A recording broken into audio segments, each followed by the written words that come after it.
Okay, so פרק שישי, six פרק, משנה ה' גדולה תורה יותר מן הכהונה ומן המלכות.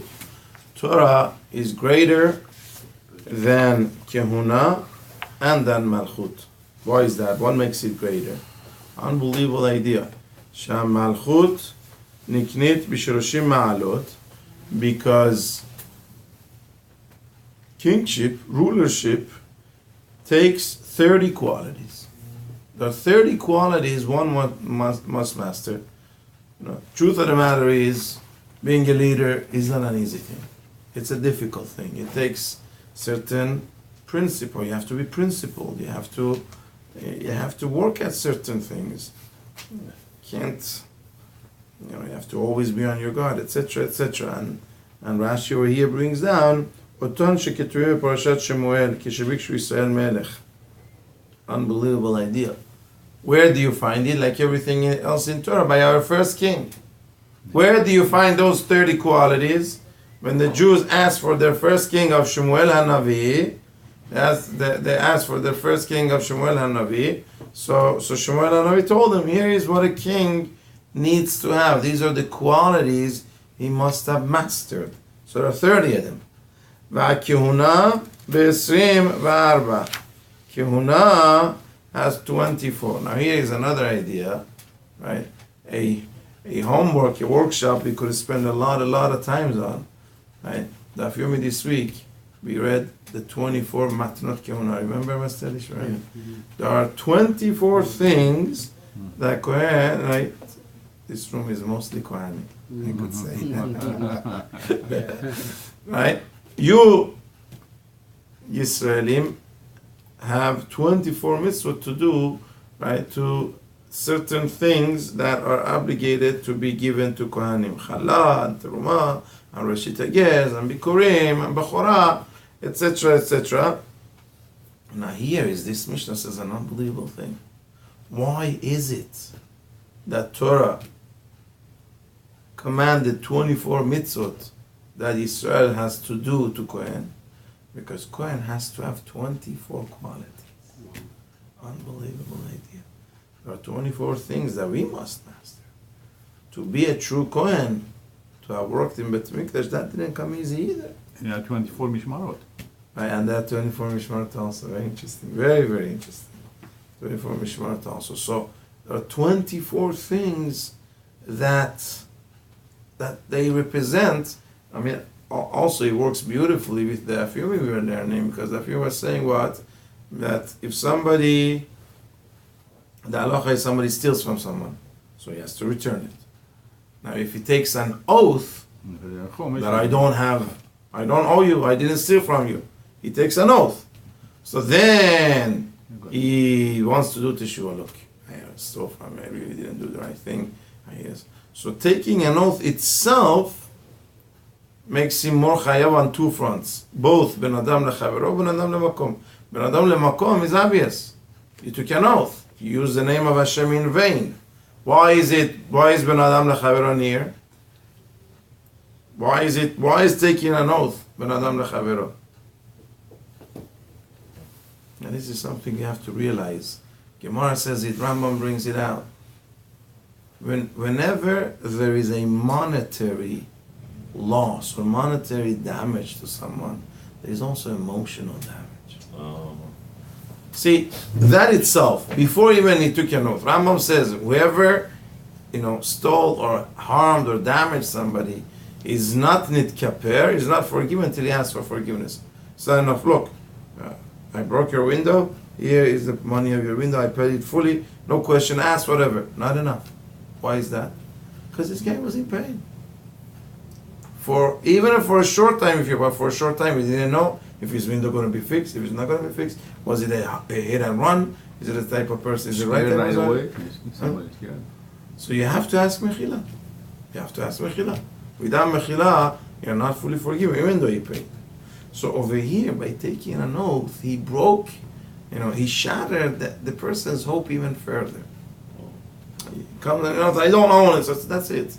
It's gone. I lost the money. This is Double jeopardy. This is a loss. Double. So therefore, Torah says, if he took an oath and now that he wants to do teshuvah, he must what? He must return the money plus an extra, right? 25% really, the way we calculate it. So if he stole $100, he has to return $125, right? And that's for Ben Adam Lechavero. That's the fact that just the oath itself made his obligation to the victim more. Also, he has a chiyuv korban asham. Also, you took a false oath, so you have to bring korban asham. Also, you want to do teshuvah on that. That's the way to do teshuvah on that also. Okay, now then Torah talks about ve'im, if the person passed away, he's doing teshuvah, he wants to return. The victim passed away, so return to his heirs. So says Torah in Parashat Naso, what if he has no heirs? Right? So before I tell you what the Torah says, the Gemara asks, who doesn't have heirs? Who doesn't have heirs? Yeah. The way halachot of inheritance are, in Torah, everybody has an heir. Because Torah basically, to say, Yerusha goes down, if there is no one down, it goes up and down. Right? Yerusha goes to the children. Now, if children are not around, it goes to grandchildren. One of the children, passed before his parents. So his children are in his stead. The term Gemara in Baba Batra says is Yoresh Bekever Umorish. We picture as if that person in Kever gets some money and he passes it on to his heirs. But what if there are no children? A person passed, there are no children. So he goes up, he goes to his father. Now all the chances are that his father may not be around either. But now from the father he goes back down to his father's heirs, which would be his own brothers. If the brothers have passed on, his brother's children, his nephews, no. He has no siblings. He was an only child, and now he died himself without child. So he goes one step further up. He goes to his grandfather. Obviously, grandfather may not be alive. So grandfather, he goes to the uncles. The uncles are not around. He goes to their children. Let's say even his father was an only child. He goes to the great-grandfather. So he goes up and back down. So every Jew has an heir. You go back to, eventually could get back to Yaakov Avinu or could get back to one of the 12 Shvatim. Every Jew, it's either one's children. If not, it's going to be one's brothers. If not, it's going to be one's cousins, second cousins, third cousins, fourth cousins, fifth cousins. Eventually, it's going to hit someone. All Jews. So Gemara says, how could you have somebody who has no heir? Yeah. There's only one person. Yeah. A ger. Somebody who became a Jew, and unfortunately, he had no children when he passed on. If somebody had stolen from him and had taken an oath to him, and if you have the children. Yes. He have children. No, if he has children after he became Jewish, it's his own children. Right. Yeah. Right. So that's the case. A ger. A ger who has no children. Right. So first of all, I think it's a big, the fact that we just had to talk 10 minutes to come up to that halacha. There's a whole mitzvah in Torah talks about a ger who has no heir, who somebody stole from, who somebody took a false oath on the theft right? And now he wants to do teshuvah, and the ger has passed on. See how many ifs there are. So on that you have a mitzvah. Not a mitzvah is dedicated to this case. So that tells you something. How careful one has to be truly with others' money. But be that as he may, so who are you going to give it to? This guy wants to do teshuvah. Unfortunately, the victim is not around. Unfortunately, the victim is one of those rare cases, has no heir. So it says, Mushav la Hashem la Kohen. You give it back to Hashem. You give back to Hashem. From Hashem, it gets to Kohen. Right? Mushav la Hashem la Kohen. Right? So, I'm just saying, it's very telling now, this idea that there are 24 qualities. Because of those 24 qualities, so you see, one of the qualities we have to see, it's again a workshop, what is it that makes a Kohen be considered what? Worthy. You represent Hashem. This is Hashem's money. Somebody passed away without heir. Torah says, Mushav la Hashem la Kohen. La Hashem la Kohen. It's Halo Davaru. I mean, really, we don't need this to say it. It's manifested in Kohen Gadol itself. It says he has to carry the name of Hashem at every second. Tzitz was like that, and he had to, his conduct, his whatever, he cannot be Messiah that from Tzitz even 1 second.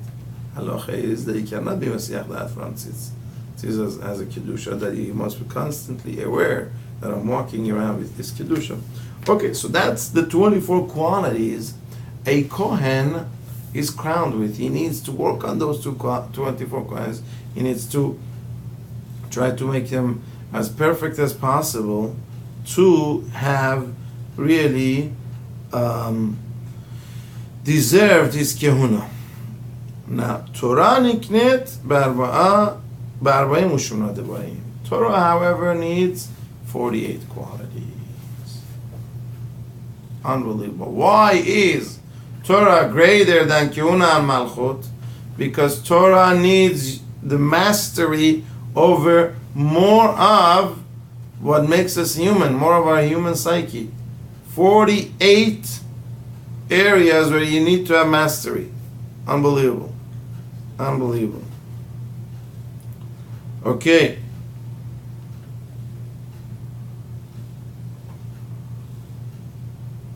Ve'eluhen. Betalmud. First thing is, Talmud, if I'm not, correct me here, doesn't Noach Weinberg has a whole thing on these 48? Yeah, 48 ways. Okay. Seminole work. Right. Okay, so the Talmud. Number one is Talmud. Number one is doing the work. He's doing the work. It's unbelievable. It is unbelievable if we get to work how much result we see. I was once listening to an interview with a writer. I said, how do you know, it takes discipline to sit down and write. You just gotta commit yourself to sit down and write. Once you write, it happens. And the truth of the matter is, all of us may have done a big or a sizable project in our life, either for whatever it is. And you see, in the beginning, it just looks like it's so much, it's so big, it's insurmountable, it cannot be done. But all that matters is that you start. Because when you start, things pile up, they walk themselves up. But Talmud, you do it. You study, you get to work, then it happens. It happens. It's unbelievable, but it happens.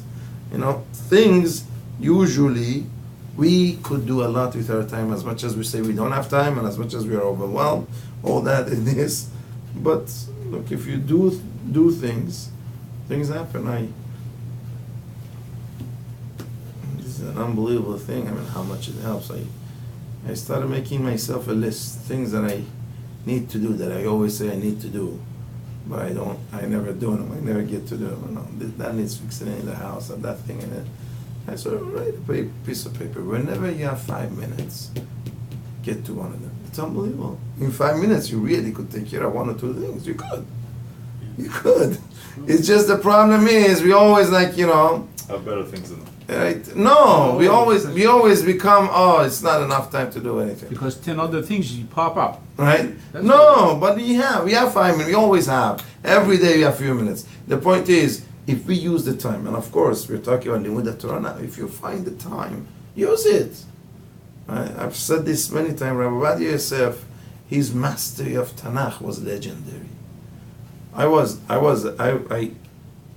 The year I was in Eretz Yisrael, I heard him a good number of times. At one of his speeches, literally for a part of the speech, I was nishtomim. I was like, my mouth dropped to my lap. A part of his speech, he was giving his speech. He was saying what he wanted to say. But it was all one quote after another. From Tanakh, he took phrases, put them right after another, and he said it's a speech. I was like, what is this man doing? It's unbelievable. the mastery of Tanakh that he had to sort of, use the words of Navi to give the message that he wanted to give. It wasn't obviously one pasuk. It was a phrase from here, a phrase from there, a phrase from... But he said it. Part of the speech, it was no new words of his own. So he had a mastery of Tanakh like unbelievable.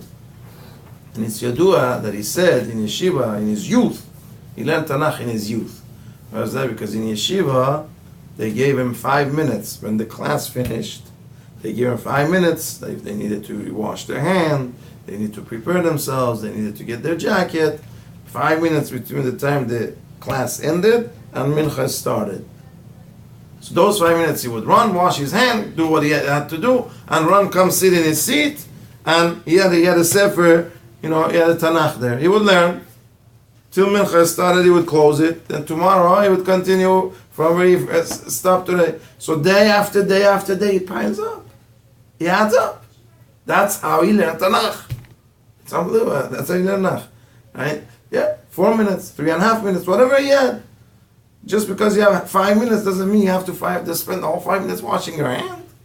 30 seconds you could wash it. Yes, okay, maybe not everything is within our madriga, but I'm thinking the idea is to realize that things are accomplished in 3 minutes. Things are accomplished in 3 minutes. You had a question in halach. You have 3 minutes, go open up the sefer, Kitzur Shulchan Aruch, whatever it is. Look it up. You see, adds up. He adds up. If you're really focused that there is a thing. One should always, by the way, have a couple of questions, right? A couple of questions you wanted to look up, a couple of questions you wanted to think about.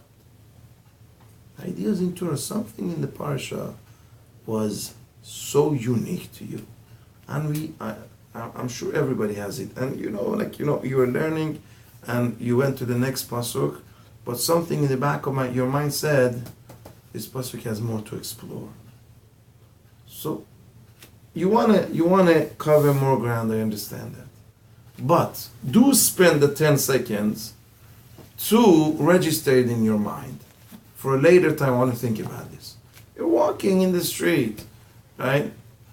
You're waiting at a corner for somebody, whatever. You have something in your mind to think about. Talmud, the first thing is to have that diligence of using our time. Right? So, using time really is a skill. It's a mastery. It's something that we could all get better and better and better, right? If we apply ourselves. Good. So you render Talmud as doing, not learning. Study.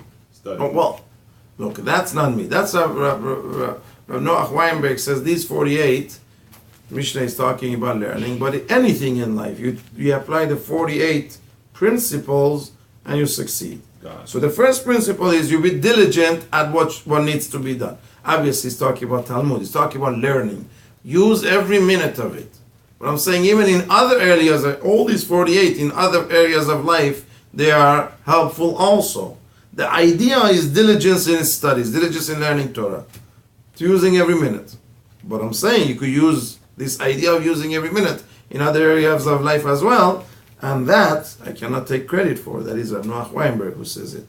But all these, they really are the key to success in all areas of life.